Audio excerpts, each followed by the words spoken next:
Good morning, History 131. This lecture is a continuation of Chapter 2. We're still looking at the civilization. We started with Mesopotamia, went to Egypt. Now, as recapping Egypt, King Menses, Menes, unified Upper and Lower Egypt in 3100 BC. And of course, the Nile River was the creative force behind the establishment of the civilization. The Egyptian civilization expanded into an empire, and then due to invasion, which it had been guarded against because its geographical location up until the earlier, later period of the New Kingdom, the Egyptian empire collapsed. Whenever the empire collapsed, smaller states, a smaller nation evolved and developed. And this left an opening for that to take place. But we also see the Indo Europeans. These are Caucasian, people born between the Caspian and the Black Sea or the Caucasus Mountains. They're on the move. They'll be moving into the subcontinent of India. They'll be moving to Greece and Rome. They'll be moving westward into Western Europe. But for now, we're going to center on Southwest Asia and Africa. But these people are on the move. Now, one group I need to identify would be the Hittites. They would dominate because of their metal technology. They would eventually settle in Turkey. These are Indo-Europeans. They are not Semites. Now, who are the Semites? Arabs and Jews are Semites. Indo-Europeans are Caucasians. Another important group would be the Phoenicians. Now, they are Semitic. They are sailors, seafarers, farmers. But what we owe to the Phoenicians is the introduction of an alphabet. And that alphabet became our alphabet, A, B, C, D. It was adopted by first the Greeks and then the Romans, which Latin, and the Romance language, English. The Phoenicians, that would be on your test. The Phoenicians are best known as transmitters of information. But the group that I want to speak mostly to you about today would be the Hebrews. Everyone should be familiar with the Hebrews. They're the people of the Old Testament. In fact, the Old Testament is their holy book. The New Testament is the book of Christians. So, the Hebrews migrated from Mesopotamia under the leadership of Abraham or Abram. Google Abraham if you want to learn more about him. He will become the patriarch of the three Abrahamic religions: Judaism, Christianity, and Islam. Abraham moved into Canaan, and they became known as the Hebrews. But the children of Israel, that's what the Hebrews became known as, due to a drought in Palestine. Many Hebrews migrated to Egypt. Now let's go to Genesis in the Bible and talk about this for a minute. Abraham and Sarah, he made a covenant with Yahweh. That's God. The Hebrew word for God is Yahweh. That he would build a great nation, and if they believe in the covenant, it's an agreement made between the Hebrews and Yahweh, and he would support them. Abraham is old, and his wife Sarah is old. They was childless, but yet God had promised to build a nation, and so Sarah could not conceive. Abraham She suggests that he sleeps with the handmaiden, Haggard. He beds Haggard, and they produce Abraham's first son. And his name is, what is his name? It'll come back to me. But after he is born, Sarah conceived, and Abraham lineage goes down through Isaac. Remember the binding, if you go to church, you read the Bible. Isaac's son name was Jacob. Jacob was the head of the Hebrew group in Palestine when the drought occurs. Jacob had how many sons? 11 sons. And what the one of his favorite sons by one of his wives, Rachel, was Joseph. Joseph's out hunting with his brothers, and they hit him in the head and sells him to a caravan passing through. They return to his father and mother, Rachel, and said Joseph was, we don't know where he is, what happened to him, but we do have the coat of many colors. This is a symbol of the inheritance from the father to the son. Jacob wanted to give his inheritance to Joseph. The other brothers were jealous. Well, Joseph ends up in Egypt as a slave. And the Pharaoh there is loaded down with dreams, and none of his scholars, assistant, could interpret his dream. And they told him about a Hebrew slave that could interpret the dream weaver, Joseph. Joseph appears before the Pharaoh, and he interprets the Pharaoh dream. He said that would be 7 years of famine and 7 years of plentifulness and 7 years of famine, and suggested that the Pharaoh build storehouses to store the grain, so when the famine hit, Egypt would have plenty of food for its population. Well, the famine hit, animal dies, crop dries up.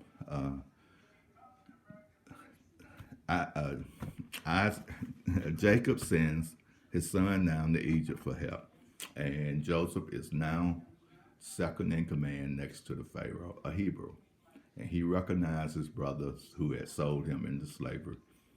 He did not take revenge. He sent an emissary and welcomed the Hebrews into the Nile Delta. So they came to the Nile Delta. They were not captured and brought to Egypt. They came on their own because of the famine. After Joseph dies and the Pharaoh dies, the Hebrews would be enslaved and forced to work on the building projects of the Egyptian, mainly building pyramids and other major structures. One day, a young Egyptian prince by the name of Moses, who was also a Hebrew, he had the Pharaoh's daughter had pulled him out of the Nile and raised him in the household as a prince. But he became upset over the abuse of an Egyptian guard beating a Hebrew slave. He pulls his sword and slays the Egyptian guard, and now he's forced to flee Egypt. He ends up in Ethiopia, where he marries a black woman named Zipporah.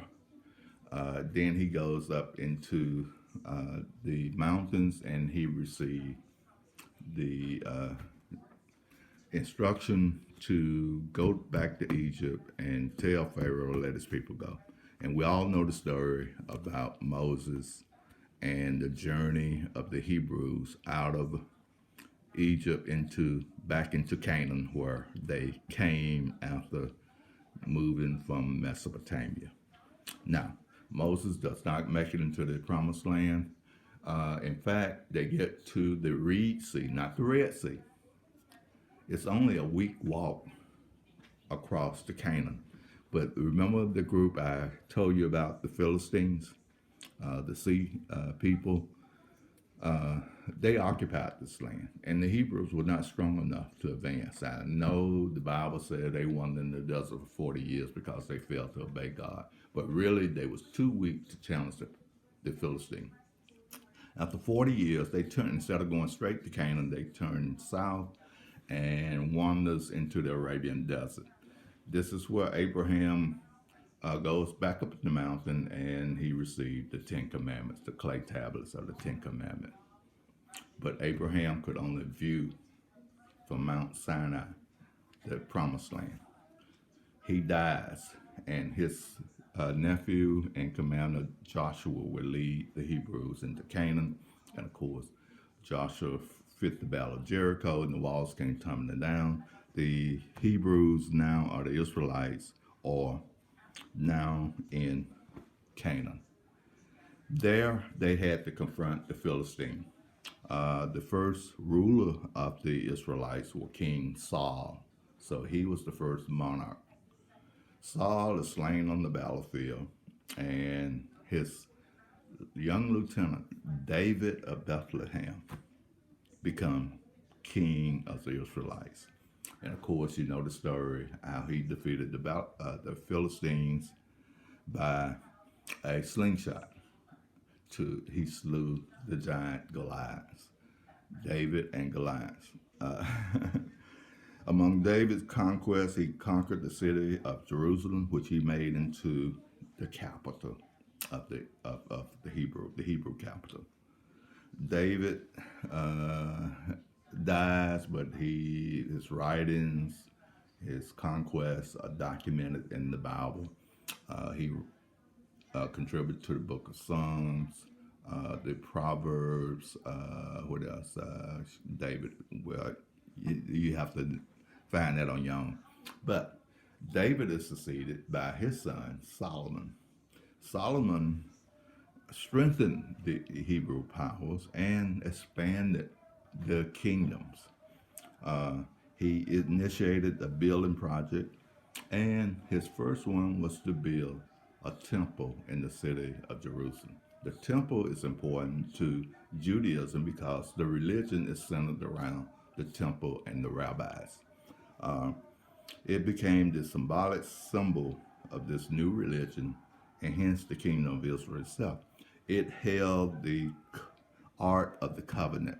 Remember the agreement, first made with Abraham and confirmed later with Moses, the Ark of the Covenant. Now, where is that covenant? If you're Indiana Jones enthused, many people have been looking for it. Some people believe it exists in Ethiopia. So, Solomon is considered to be the wisest man to ever live. He expands the empire, brings in riches, but building this temple is the most important thing.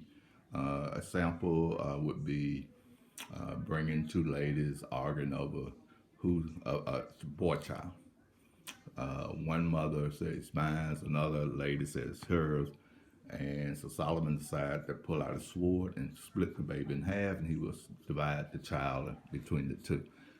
The real mother said, no, give it to her. That's when Solomon knew that the mother, who the real mother was. He knew that a mother would sacrifice, give up her child for his child's life. She would give her life for that child to exist. But after Solomon's death, tension between the northern and southern tribes within Israel led to the establishment of two separate kingdoms. The kingdom of Israel, composed of the 10 northern tribes, and with its capital at Samaria, and the southern kingdom of Judah, consisting of 2 tribes. So, with its capital at Jerusalem. But they were threatened by the rise of another Semitic empire, the Assyrian. Not Syrians, but the Assyrian. The Assyrian destroyed Samaria and later conquered the Judah, and he dispersed the lost tribes, the descendant of Jacob's sons and his lineage, and they spread them all over the Near East and Asia.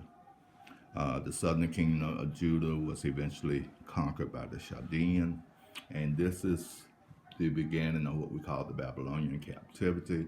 Most of the writing of the prophets, Daniel, Isaiah, are done while the Hebrews are in captivity, mostly in Babylon. But this created, but they survived and eventually was allowed to return back to Jerusalem and rebuild the temple that was destroyed by the Assyrian, the most warlike people in the history of the ancient world. Go to the Bible and you'll see what I'm talking about. So the people of Judah survived, eventually becoming known as the Jews and given their name to Judaism, the religion of Yahweh, the Jewish God. In spiritual perspective, the Israelites evolved over a period of time. Early Israelites probably worshiped many gods, including natural spirits, but eventually they settled on one God. They became monotheistic. Remember Akhenaten in Egypt? The belief in one God. And the Hebrew God was called Yahweh.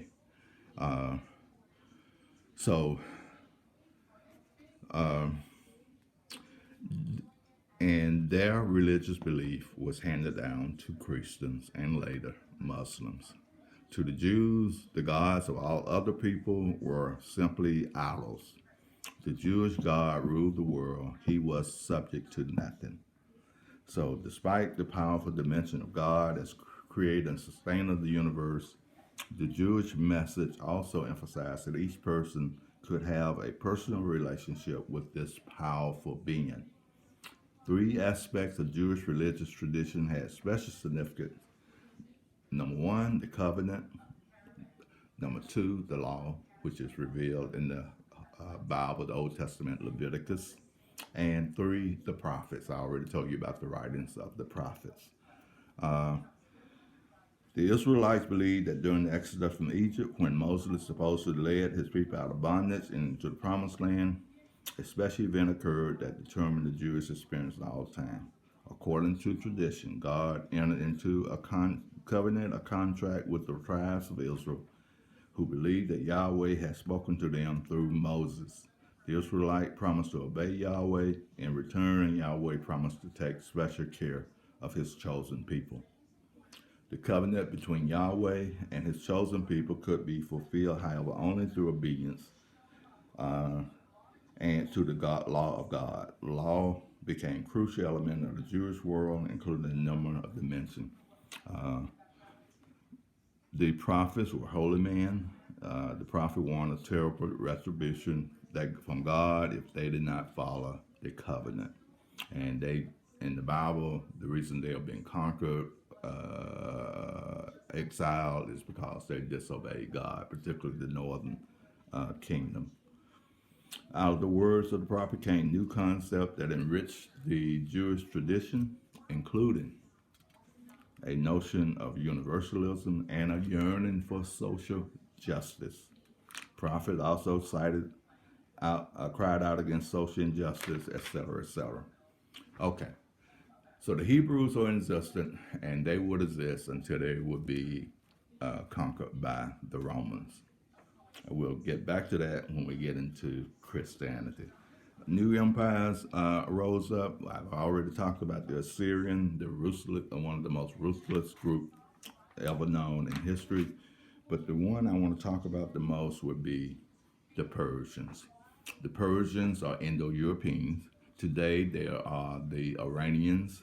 The Persians defeated the Babylonians and established an empire under Cyrus the Great. By the way, that would be your first question on your test.